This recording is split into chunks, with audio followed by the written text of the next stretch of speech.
जय हिंद साथियों। Ashoka the exam Guru YouTube channel में आप सभी का बहुत बहुत स्वागत है, अभिनंदन है। कल आपकी क्लास साथियों नहीं हो पाई थी, लेकिन आज हम प्रस्तुत हैं इन्वायरमेंट के प्रैक्टिस सेट नंबर 15 के साथ। देखिए साथियों, बहुत जल्दी जल्दी से ऑनलाइन हो जाएं आप लोग, तभी लेक्चर स्टार्ट करते हैं।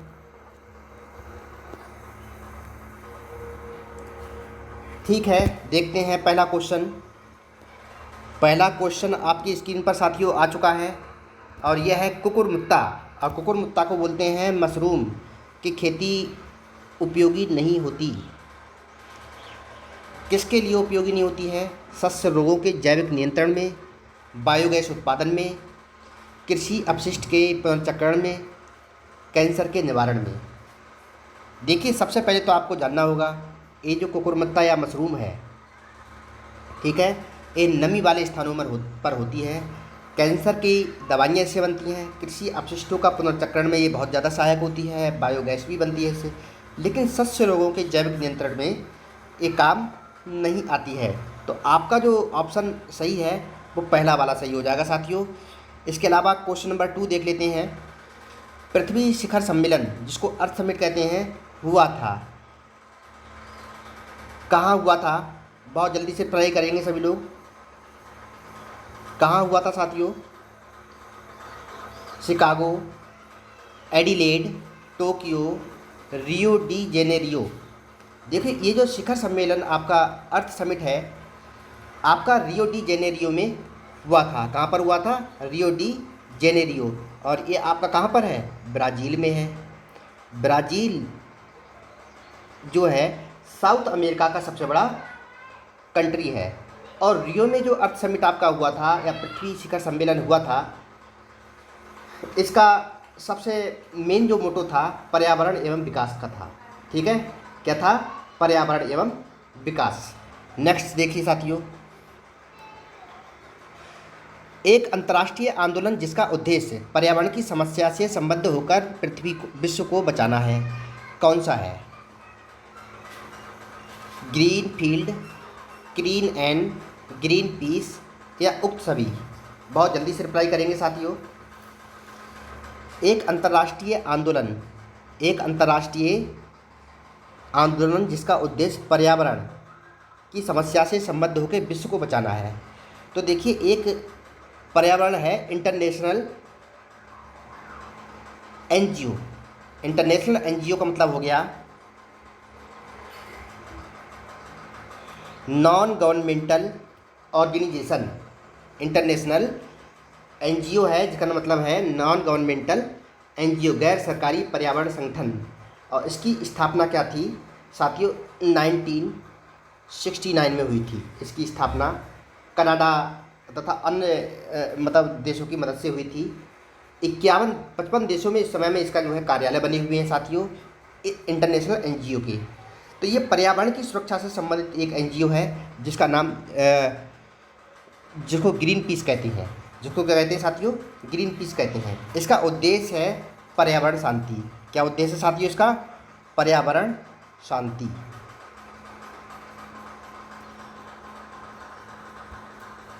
ठीक, नाउ सी नेक्स्ट क्वेश्चन।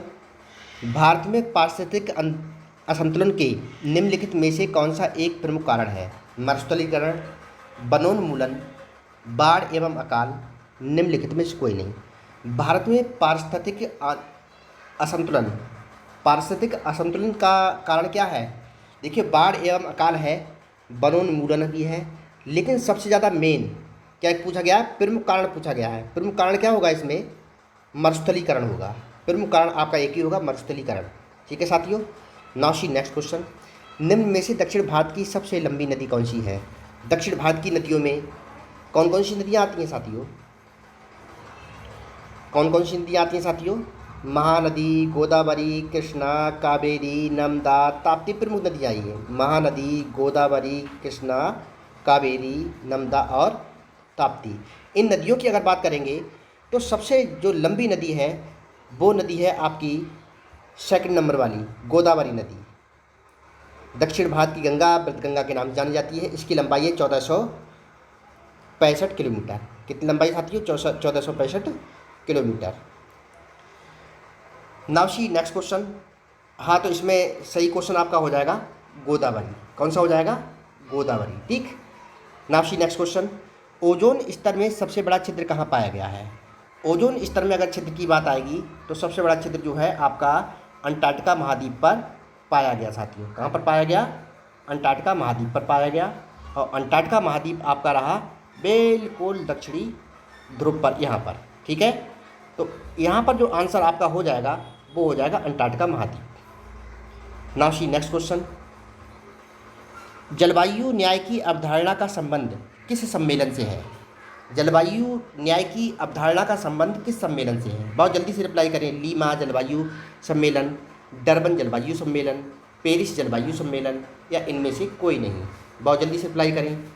देखिए, जो जलवायु अवधारणा का संबंध जो है किससे है साथियों? पेरिस जलवायु सम्मेलन से है। किससे है? पेरिस जलवायु सम्मेलन से। Now see next question. अगर आपको सीरीज ये अच्छी लग रही हो तो इसको लाइक, शेयर और सब्सक्राइब जरूर कर देना। निम्नलिखित वायु प्रदूषकों में से कौन रक्त धारा को दुष्प्रभावित कर मौत उत्पन्न कर सकता है? कार्बन मोनोऑक्साइड, एस्बेस्टॉस धूल, सीसा, कैडमियम। इन्होंने कहा है वायु प्रदूषकों में से कौन रक्त धारा को दुष्प्रभावित करता है? रक्त धारा को दुष्प्रभावित कौन करेगा साथियों? बहुत जल्दी से रिप्लाई करें। सीसा कौन करेगा? सॉरी, गलत हो रहा है ये। कार्बन मोनोऑक्साइड, एस्बेस्टस धूल, सीसा अथवा कैडमियम। तो कौन करेगा यहाँ पर साथियों? Carbon monoxide. Carbon monoxide. Carbon monoxide साथियों गाड़ियों के धुएं से निकलता है। वाहनों के धुएं में क्या होता है? कार्बन मोनोऑक्साइड निकलता है। और इसका कोई भी CFC की तरह कोई भी परावर्तन नहीं होता है। जैसे कार्बन डाइऑक्साइड तो ऑक्सीजन कन्वर्ट कर देते हैं पेड़, लेकिन कार्बन मोनोऑक्साइड जो है ज्यों का त्यों लंबे समय तक वायुमंडल में बना रहता है। ठीक है, तो ये रक्त धारा को दुष्प्रभावित करता है। Now see next question. निम्न में से कौन सी धातु मानव को विषाक्तता उत्पन्न करती है? जस्ता, लोहा, मैग्नीशियम अथवा सीसा। बहुत जल्दी से रिप्लाई करें। मानव रक्त विषाक्तता किससे बढ़ती है? शीशे से बढ़ती है ये। ठीक है, lead. Now see next question. पृथ्वी पर जीवन के अस्तित्व को सबसे बड़ा भय है? जीवन के अस्तित्व को सबसे बड़ा भय किस चीज़ से है? वनों के कटाव के कारण, मरुस्थलीकरण के कारण, विकिरण के कारण, उपरोक्त सभी के कारण।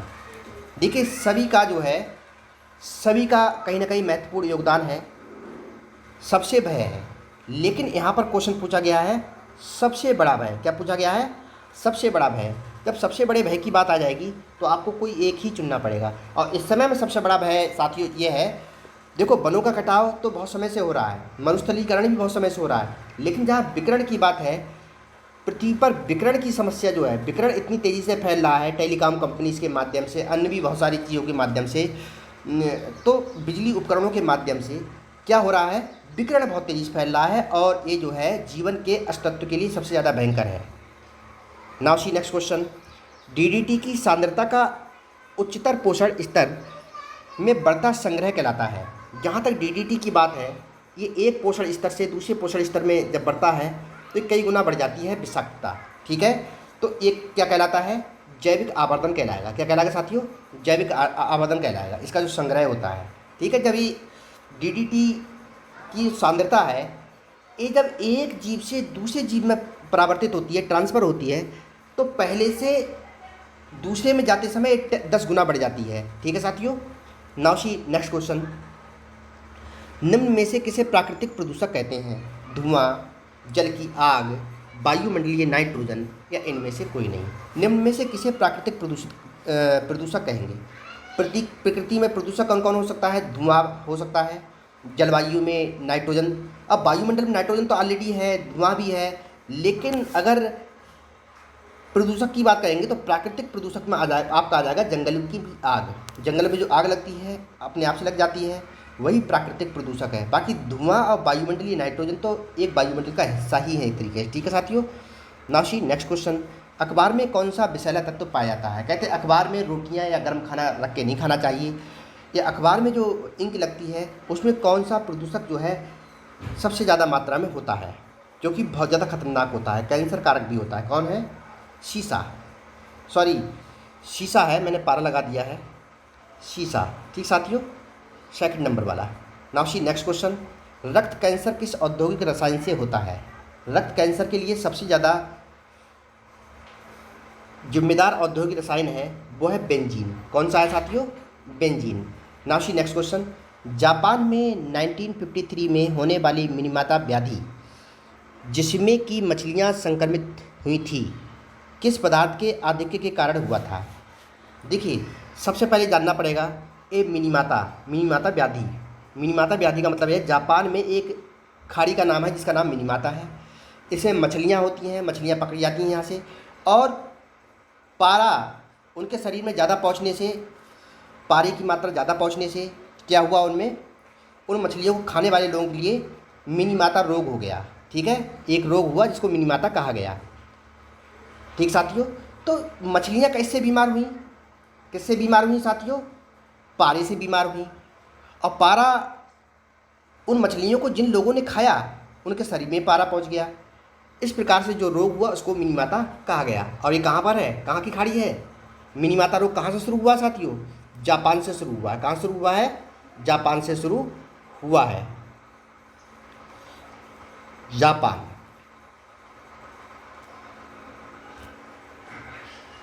ठीक है, now see next question, Bharat में अधिकतम वनाच्छादन क्षेत्र कौन सा है?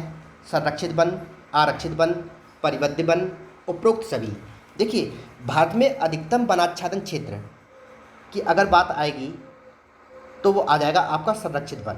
संरक्षित वन जो है भारत में सबसे ज़्यादा है। Now see next question, Bharat में वन अनुसंधान संस्थान कहाँ स्थित है? देखिए, भारत में जो वन अनुसंधान संस्थान है वो आपका स्थित है देहरादून में। कहाँ स्थित है? देहरादून में स्थित है।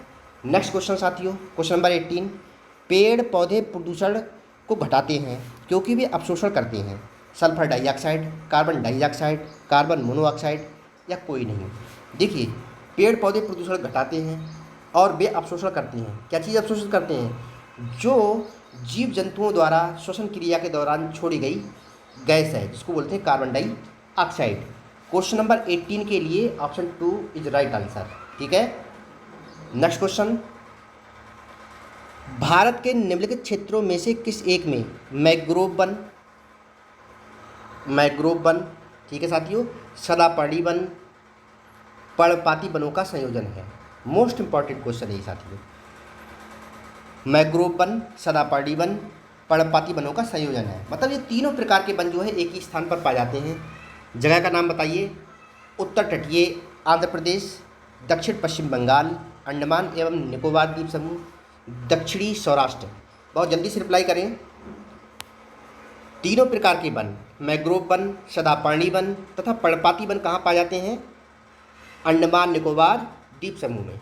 ठीक है साथियों, तीनों प्रकार के वन पाए जाते हैं। मैंग्रोव वन वही होते हैं जो समुद्र या सागर के किनारे होते हैं, खारे पानी के किनारे होते हैं। ठीक है, नाउ सी नेक्स्ट क्वेश्चन, पर्यावरण का संतुलन बनाए रखने के लिए वनांतर्गत क्षेत्रफल होना चाहिए। अगर किसी भी देश की बात कह लीजिए, किसी भी क्षेत्र की बात कह लीजिए, उसके कुल क्षेत्रफल का 33% अगर वन है तो समझ लो पर्यावरण संतुलन बना रहेगा। तो पर्यावरण संतुलन बना रहेगा। जहाँ वनों की संख्या 33% भूमि से कम पे हो जाती है, सिकुड़ जाता है क्षेत्र, तो समझ लो पर्यावरण पर खतरा मंडराने लगता है।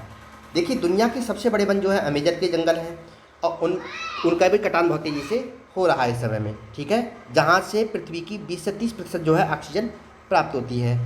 नाउ सी नेक्स्ट क्वेश्चन, निम्न में से किस एक का संबंध पर्यावरणीय सुरक्षा से नहीं है? सुरक्षा नहीं है। गरीबी का कम करना, धारणीय विकास, वातानुकूलन, कागज़ के थैलों का प्रयोग। देखिए, कागज़ के थैलों का प्रयोग क्यों मतलब शुरू किया गया? पॉली बैग को रोका गया है, तो ये जो है पर्यावरण को संतुलित करने में कारगर है, थोड़ा सा सहायक है। वातानुकूलन भी सहायक है। धारणीय विकास जिसको बोलते हैं सस्टेनेबल डेवलपमेंट, ये भी है, लेकिन इसका संबंध नहीं है। तो किससे नहीं है?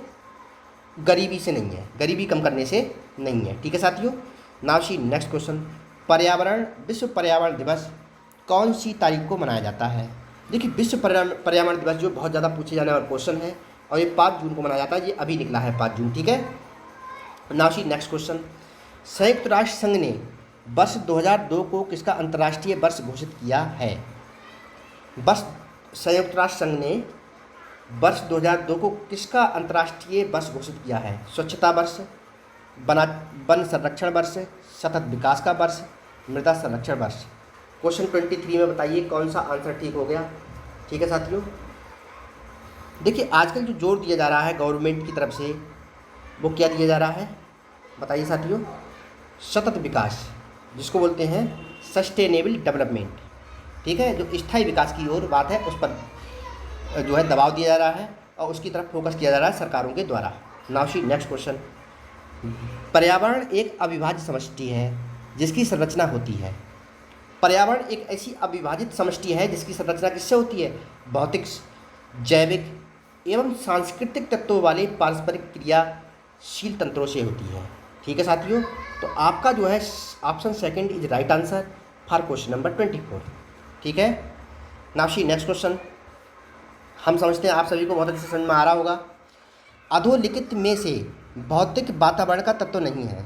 भूमि के रूप में, मृदा, बस्तियाँ, खनिज। भौतिक वातावरण का तत्व, भौतिक वातावरण का तत्व कौन नहीं है? देखो भूमि तो है, मृदा भी है, मिट्टी भी है, खनिज भी है, लेकिन नहीं है तो क्या नहीं है? बस्तियाँ। बस्तियाँ जो है भौतिक वातावरण का तत्व नहीं कह जाती क्योंकि ये मानव द्वारा निर्मित होती हैं बस्तियाँ। Now see next question, question number 26 आपकी स्क्रीन पर है, काफ़ी अच्छा क्वेश्चन है। जीवों के पारिस्थितिक कारकों का योग पर्यावरण है। जीवों के पारिस्थितिक कारकों का योग पर्यावरण है। बहुत अच्छी डेफिनेशन है, आपके जो है टेट के एग्ज़ाम में पूछी जा चुकी है। ठीक है साथियों, बहुत जल्दी से बताएं कौन होगा आंसर? ए फिटिंग। क्या है आंसर इनका? ए फिटिंग की डेफिनेशन है ये, जीवों के पारिस्थितिक कारकों का योग पर्यावरण है।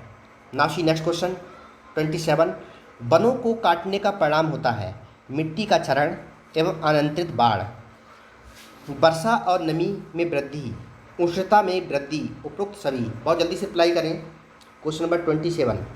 देखिए वनों की कटान का जो परिणाम होता है उससे क्या होता है? मिट्टी का क्षरण होता है और अनियंत्रित बाढ़ आती है। ठीक है साथियों, अगर वनों का कटान तेजी से होता है तो। नेक्स्ट क्वेश्चन, क्वेश्चन नंबर 28, निम्न में से कौन सी व्यवस्था प्राकृतिक नियमों से संचालित नहीं होती है? कौन सी व्यवस्था है जो प्राकृतिक नियमों से संचालित नहीं होती है? खाद्य श्रृंखला, ऊर्जा का प्रवाह, उष्णता, मानव प्रेरित पारिस्थितिकी तंत्र। बहुत जल्दी से अप्लाई करें। देखिए प्राकृतिक नियमों से संचालित नहीं होती है।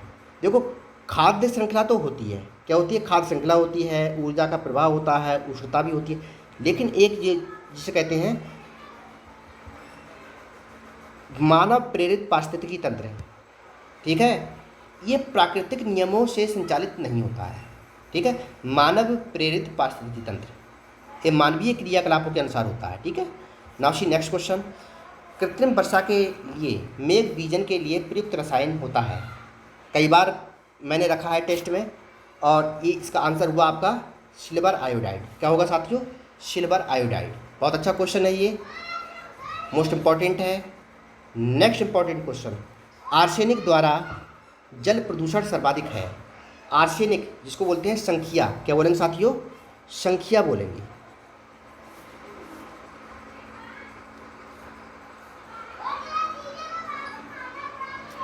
और ये जो है कौन से प्रदेश में सबसे ज़्यादा है?